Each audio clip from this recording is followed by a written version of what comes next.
നമസ്കാരം. മലയാളി വാർത്ത ഇൻസൈഡിലേക്ക് സ്വാഗതം. പലസ്തീൻ രാഷ്ട്രീയ നേതാവ്, വെസ്റ്റ് ബാങ്കിലെ ബിർ സെയ്ദ് സർവകലാശാലയിലെ ചരിത്ര പ്രൊഫസർ, ആദ്യത്തെ ഇൻതിഫാദയുടെ റാമല്ല മേഖലയിലെ പ്രധാന നേതാക്കളിൽ ഒരാൾ, പലസ്തീന്റെ മണ്ടേല, പാമ്പിന്റെ തല എന്ന് വിശേഷിപ്പിക്കുന്ന മർവാൻ ബർഗൂട്ടി. വെടിനിർത്തൽ ചർച്ചകൾ നടക്കുമ്പോൾ കുറ്റവാളി കൈമാറ്റത്തിന് വഴിയൊരുങ്ങുകയാണ്. ഹമാസിന്റെ പ്രധാന ആവശ്യം മർവാൻ ബർഗൂട്ടിയെ ജയിൽ മോചിതനാക്കണം എന്നതാണ്. 2023 ഒക്ടോബർ 7 നടത്തിയ ആക്രമണത്തിനിടെ ഏകദേശം 250 ഇസ്രയേൽ സൈനികരെ ഹമാസ് ബന്ദികളാക്കിയിരുന്നു. കുറ്റവാളി കൈമാറ്റത്തിലൂടെ ഇവരെ വിട്ടയക്കാനുള്ള ശ്രമങ്ങൾ നടക്കുന്നതിനിടെയാണ് ബർഗൂട്ടിക്ക് ജയിൽ മോചിതനാവാനുള്ള സാധ്യതയും തെളിയുന്നത്. ഇസ്രയേൽ വർഷങ്ങളായി തടങ്കലിലാക്കിയിരിക്കുന്ന ബർഗൂട്ടി ഉൾപ്പെടെയുള്ള കുറ്റവാളികളെ വിട്ടയക്കാൻ നെതന്യാഹുവിന് സമ്മർദ്ദമേറുന്നു. അതിനാൽ കൈമാറ്റം ഉടൻ നടന്നേക്കും എന്ന ഊഹാപോഹങ്ങളും വരുന്നുണ്ട്. ഇപ്പോൾ പലസ്തീൻ കാത്തിരിക്കുകയാണ് വിമോചനത്തിനു വേണ്ടി പ്രവർത്തിച്ചതിന്റെ പേരിൽ ദശാബ്ദങ്ങളായി ഇസ്രയേൽ ജയിലിലടച്ച പലസ്തീന്റെ മണ്ടേല എന്ന അവരുടെ നേതാവ് തിരിച്ചെത്താൻ. ജയിൽ സന്ദർശനം വിലക്കിയതിന്റെ പേരിൽ 1.5 വർഷമായി കാണാതിരിക്കുന്ന പ്രിയതമനു വേണ്ടി ഭാര്യ ഫദ്വയും 4 മക്കളും മറ്റൊരിടത്തും നോക്കിയിരിപ്പുണ്ട്. ബർഗൂട്ടി ഒരേ സമയം സമാധാനപ്രിയനുമാണ്, തീവ്രവാദിയുമാണ്. ബർഗൂട്ടി മോചിപ്പിക്കപ്പെട്ടാൽ പലസ്തീനിലെ സംഘർഷത്തിന്റെ വ്യാപ്തിയിലും ദിശയിലും കാര്യമായ മാറ്റമുണ്ടാകുമെന്നാണ് പ്രതീക്ഷിക്കപ്പെടുന്നത്. ഏതാനും ആഴ്ചകൾക്ക് മുൻപ് ഇസ്രയേൽ രഹസ്യാന്വേഷണ വിഭാഗത്തിലെ ഉയർന്ന ഉദ്യോഗസ്ഥൻ രഹസ്യമായി ബർഗൂട്ടിയുടെ വീട്ടിലെത്തി അദ്ദേഹത്തിന്റെ സഹോദരനുമായി ചർച്ചകൾ നടത്തിയെന്നാണ് റിപ്പോർട്ടുകൾ വരുന്നത്. ബർഗൂട്ടിയെ മോചിപ്പിച്ചാൽ ഇസ്രയേലിനെതിരെ പ്രവർത്തിക്കരുത് എന്ന ഉറപ്പ് വാങ്ങാനാണ് രഹസ്യ സന്ദർശനം നടത്തിയത് എന്നാണ് അഭ്യൂഹങ്ങൾ. ബർഗൂട്ടിയെപ്പോലെ ഹമാസിന്റെ ഇപ്പോഴത്തെ നേതാവ് യഹ്യ സിൻവറും 2011 കുറ്റവാളി കൈമാറ്റത്തിലൂടെ മോചിതനായ ആളാണ്. ഫ്രഞ്ച് ഇസ്രയേലി സൈനികൻ ഗിലാദ് ഷാലിറ്റിനെ കൈമറിയതിന് പകരമായാണ് 1000-ലേറെ വരുന്ന മറ്റു തടവുകാർക്കൊപ്പം സിൻവർ ഗാസയിലേക്ക് തിരിച്ചെത്തിയത്.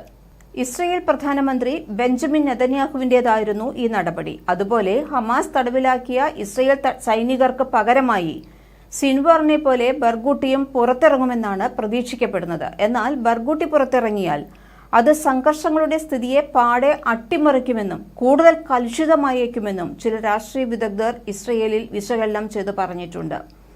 2 ദശാബ്ദത്തിലേറെ നീണ്ട തടവ് ശിക്ഷ ബർഗൂട്ടിയുടെ ചിന്തകളെ കൂടുതൽ തീവ്രമാക്കിയിട്ടുണ്ടാകുമെന്നാണ്. അതുകൊണ്ട് തന്നെ ബർഗൂട്ടിയെ വിടുന്നത് തങ്ങൾക്ക് പ്രതികൂലമായിരിക്കുമെന്നുമാണ് ഇസ്രയേലിന്റെ ആഭ്യന്തര ചാര ഏജൻസിയായി ഷേൻ ബെറ്റ് വിലയിരുത്തുന്നത്. പലസ്തീനിൽ നിന്നുള്ള രാഷ്ട്രീയക്കാരനും സാമൂഹ്യ പ്രവർത്തകനും തീവ്രവാദ സംഘടനയുടെ നേതാവ് കൂടിയാണ് മർവാൻ ബർഗൂട്ടി.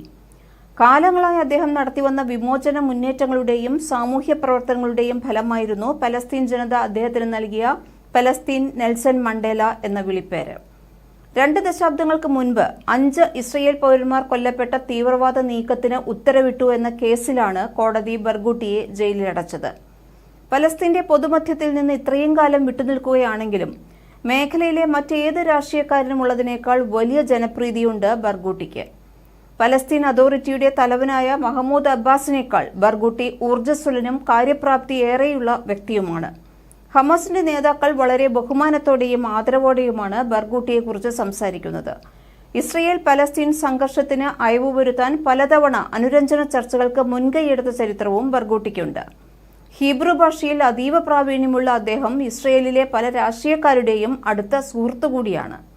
ബർഗൂട്ടിക്ക് ഏകദേശം 8 വയസ്സുള്ളപ്പോഴാണ് ഇസ്രയേൽ സൈന്യം ഒരാഴ്ച നീണ്ടുനിന്ന യുദ്ധത്തിലൂടെ കിഴക്കൻ ജെറൂസലേം, ഗാസ, വെസ്റ്റ് ബാങ്ക് എന്നീ മേഖലകൾക്ക് ആക്രമിക്കുന്നതും അവ പിടിച്ചെടുക്കുന്നതും. ഇവിടെയുള്ള ആളുകൾ പിന്നെയുള്ള കാലം ഇസ്രയേൽ സൈന്യത്തിന്റെ നിരന്തരമായ ക്രൂരതകൾക്ക് ഇരയായിരുന്നു. കൗമാരക്കാലത്ത് ബർഗൂട്ടി മേഖലയിൽ സ്വാധീനമുണ്ടായിരുന്ന കമ്മ്യൂണിസ്റ്റ് പാർട്ടിയിൽ ചേർന്ന് പ്രവർത്തിച്ചിരുന്നു. പിന്നീട് അദ്ദേഹം ലെബനൻ ആസ്ഥാനമാക്കി പ്രവർത്തിച്ചിരുന്ന പലസ്തീൻ ലിബറേഷൻ പാർട്ടിയിൽ ചേർന്നു. ഇതിനിടെ വെറും 18 വയസ്സുള്ളപ്പോൾ കോബാറിലെ വീട്ടിൽ നടന്ന ഒരു റെയ്ഡിൽ ബർഗൂട്ടിയെ ഇസ്രയേൽ പോലീസ് അറസ്റ്റ് ചെയ്ത് തടവിലിരിക്കെ അതിക്രൂരമായ പീഡനങ്ങൾ തന്നെ അദ്ദേഹത്തിന് നേരിടേണ്ടി വന്നു. വിസർജ്യം നിറഞ്ഞ ബാഗ് കഴുത്തിലിട്ട് കൊടുക്കുകയും നഗ്നനാക്കി സ്വകാര്യ ഭാഗത്ത് ക്രൂരമായി മർദ്ദിക്കുകയും ചെയ്തു. ഇനിയൊരു പ്രതിഷേധം നയിക്കാൻ ബർഗൂട്ടിക്ക് കുട്ടികൾ ഉണ്ടാകരുത് എന്ന് ആക്രോശിച്ചുകൊണ്ടായിരുന്നു അദ്ദേഹത്തിനെ സൈന്യം ചവിട്ടിയരച്ചത്. തീവ്രവാദ സംഘത്തിന്റെ ഭാഗമായി പ്രവർത്തിക്കുന്നുവെന്നും ഗ്രനേഡ് ആക്രമണം പദ്ധതിയിടുന്നുവെന്നുമൊക്കെയാണ് ആരോപണം ഉന്നയിച്ചത്. അന്ന് അറസ്റ്റ് ചെയ്യപ്പെട്ട അദ്ദേഹം 5 വർഷത്തോളം ജയിലിൽ കഴിഞ്ഞു. തടവ് ശിക്ഷയ്ക്കിടെയാണ് പുസ്തകങ്ങളെക്കുറിച്ചും പുറത്തെ വിശാലമായ ലോകത്തിന്റെ സാധ്യതകളെക്കുറിച്ചുമെല്ലാം ബർഗൂട്ടി പഠിക്കുന്നത്. 1983 ജയിൽ മോചിതനായ ഉടനെ അടുത്ത ബന്ധുവായ ഫദ്വയെ ബർഗൂട്ടി വിവാഹം കഴിച്ചു. പിന്നീട് ചരിത്രവും രാഷ്ട്രീയവും പഠിക്കാനായി പലസ്തീൻ സർവകലാശാലയിൽ ചേർന്ന ബർഗൂട്ടി ക്യാമ്പസിൽ ഇസ്രയേൽ ഭരണത്തിനെതിരെയുള്ള പ്രതിഷേധങ്ങൾക്ക് രൂപം നൽകിയിരുന്നു. ഇതുമായി ബന്ധപ്പെട്ട പ്രതിഷേധത്തിനിടെയാണ് ഇസ്രയേൽ സൈന്യം അറസ്റ്റ് ചെയ്തത്. 6 മാസത്തോളം തടവ് ശിക്ഷ വിധിച്ചു. പിന്നീട് പലതവണ പല കാരണങ്ങളാൽ ഇദ്ദേഹം ജയിലിലെത്തി മോചിതനാവുകയും ചെയ്തു. ഇതിനിടെ തന്നെ അദ്ദേഹത്തിന് 3 കുഞ്ഞുങ്ങളും പിറന്നു. 1987 ജയിൽ മോചിതനായി പുറത്തിറങ്ങിയ ബർഗൂട്ടിയെ ഇസ്രയേൽ ജോർദാൻ അതിർത്തിയിലേക്ക് നാടുകടത്തി. പിന്നീട് പലസ്തീനിലേക്ക് തിരിച്ചു വരരുത് എന്ന ചട്ടം കെട്ടിക്കൊണ്ടാണ് അദ്ദേഹത്തെ നാടുകടത്തിയത്. ഏറെക്കാലം പിന്നെ അദ്ദേഹം കഴിഞ്ഞത് ജോർദാൻ തലസ്ഥാനമായ അമ്മാനിലായിരുന്നു. അദ്ദേഹത്തിന്റെ ഭാര്യയും കുട്ടികളും അവിടേക്ക് എത്തിയിരുന്നു. സാധാരണ ഒരു കുടുംബം കഴിയുന്നതുപോലെ ഒരു ജീവിതമൊന്നും പ്രതീക്ഷിക്കരുത് എന്ന് പാലസ്തീൻ സ്വതന്ത്രമാക്കപ്പെട്ടാൽ മാത്രമേ ഒരു ഗൃഹസ്ഥനായി തിരിച്ചു വരികയുള്ളൂ എന്നുമൊക്കെയാണ് അക്കാലത്ത് അദ്ദേഹം ഭാര്യയ്ക്ക് കൊടുത്തിരുന്ന മുന്നറിയിപ്പ്. പിന്നീടാണ് ഒന്നാം ഇൻതിഫാദയുടെ നേതാവായി ബർഗൂട്ടി മാറുന്നത്. 93 യാസർ അറഫത്ത് അന്നത്തെ ഇസ്രയേൽ പ്രധാനമന്ത്രിയുമായി നടത്തിയ അനുരഞ്ജന ചർച്ചയെ തുടർന്ന് ബർഗൂട്ടി അടക്കമുള്ള ഫത്വ നേതാക്കൾ പലസ്തീനിലേക്ക് തിരിച്ചെത്തി. ബർഗൂട്ടിയുടെ നേതൃത്വത്തിൽ ഇസ്രയേൽ അധിനിവേശത്തിനിടെ പോരാടിയ ബർഗൂട്ടി 1996 പലസ്തീൻ പാർലമെന്റിലേക്ക് മത്സരിച്ചു ജയിച്ചു. സ്വതസിദ്ധമായ നർമ്മവും ഹീബ്രു ഭാഷയിലെ മികച്ച പ്രാവീണ്യവും ബർഗൂട്ടി വളരെ ചുരുങ്ങിയ കാലം കൊണ്ട് തന്നെ പല ഇസ്രയേൽ രാഷ്ട്രീയക്കാരുടെയും അടുത്ത സുഹൃത്താക്കി മാറ്റി.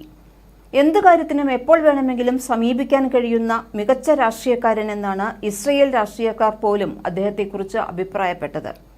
യാസർ അറഫാത്തിനാകട്ടെ ബർഗൂട്ടി സ്വന്തം മകനെ പോലെയായിരുന്നു. രണ്ടാമത്തെ ഇൻതിഫാദ ആരംഭിച്ചതോടെ ബർഗൂട്ടി തെരുവിലേക്കിറങ്ങി. യാസർ അറാഫത്ത് ബർഗൂട്ടിയുടെ സഹായത്തോടെ തൻസിം ബ്രിഗേഡിന്റെ ഒരു സൈനിക വിഭാഗമായ അലക്സ ബ്രിഗേഡ് സ്ഥാപിച്ചു.